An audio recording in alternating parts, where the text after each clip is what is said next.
Greetings, young viewers. We're reading, our third story in a row, from Scooby-Doo 5-Minute Stories.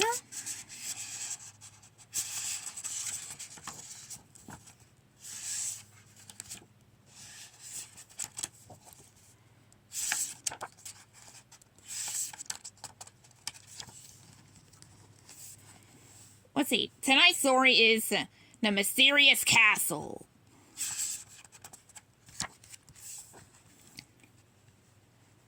Late one night, the mystery machine bumped along a dark, empty road.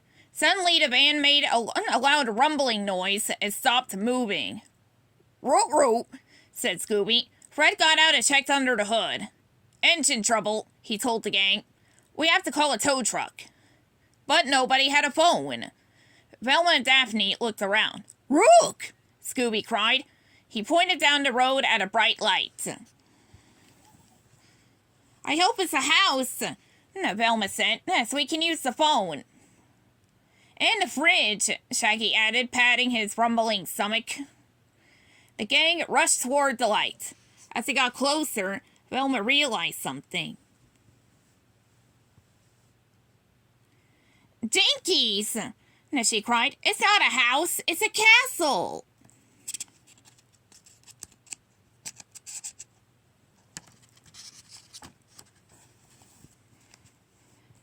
The gang made it to the castle and crossed the open drawbridge. They went inside and found themselves in a large empty room where a chandelier swung back and forth. "That's funny," said Daphne. "There's no breeze." "No, what's making it move?" "Rose!" Scooby whispered to Shaggy. Suddenly, a strange man in an even stranger outfit came into the room.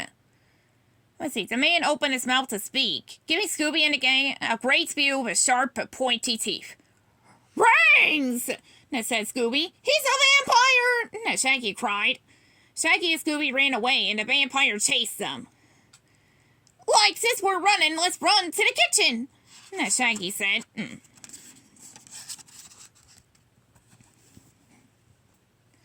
In the kitchen, they saw a woman wearing a pointy black hat. She stirred a giant cauldron that bubbled over a fire. "A witch!" Shaggy cried. "You two are perfect," said the witch. "Just what I need." "No way," Shaggy said. "We're not part of your spooky recipe."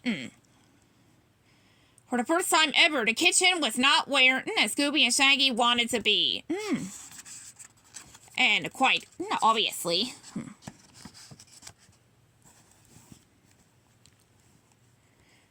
Shaggy and Scooby raced away. The vampire and the witch chased them, yelling for the pair to stop. "No way, man!" Shaggy shouted back at them. "There isn't a sandwich delicious enough, to make us hang out with you two." They all ran down a flight of stairs. To a dark dungeon.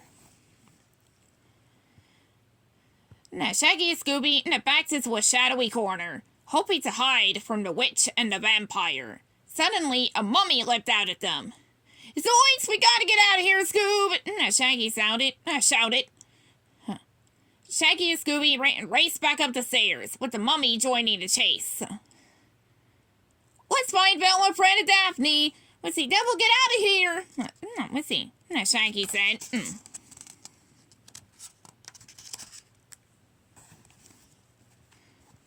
After running down a twisty hallway, Shaggy and Scooby finally lost their monster followers. The hall ended at a door, and they flung it open, to a balcony, that looked, down onto a big room. Below them, Shaggy and Scooby saw their friends, surrounded by monsters. A knight stood over them, his sword held high. "No, we gotta help them," Shaggy said. "What should we do?" "Romp!" Scooby exclaimed. Shaggy and Scooby jumped from the balcony and they grabbed the chandelier. They swung across the room. And dropped to the floor, right on top of the knight. My sword! The knight cried.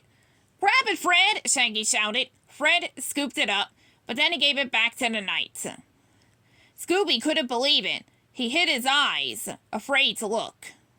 Relax, Fred said. The knight is going to cut the cake. Shaggy and Scooby looked around the room. Let's see, and saw decorations, games, and a party cake. It's a costume party, Velma said. But what about the ghostly chandelier? Shaggy asked. I was pulling a string to move the chandelier into place, the vampire said. And the witch's potion? Shaggy continued. Punch, said the witch. I wanted you to try it.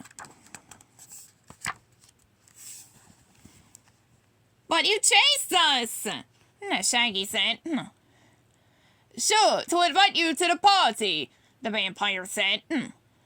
Like, we knew it the whole time, right, Scoob? Shaggy said. We were just acting. Scooby looked around at all the smiling faces. He stood up and bowed. Scooby-Dooby-Doo!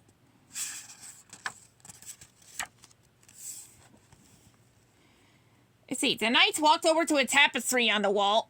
Let's see, pulled it back to reveal a phone.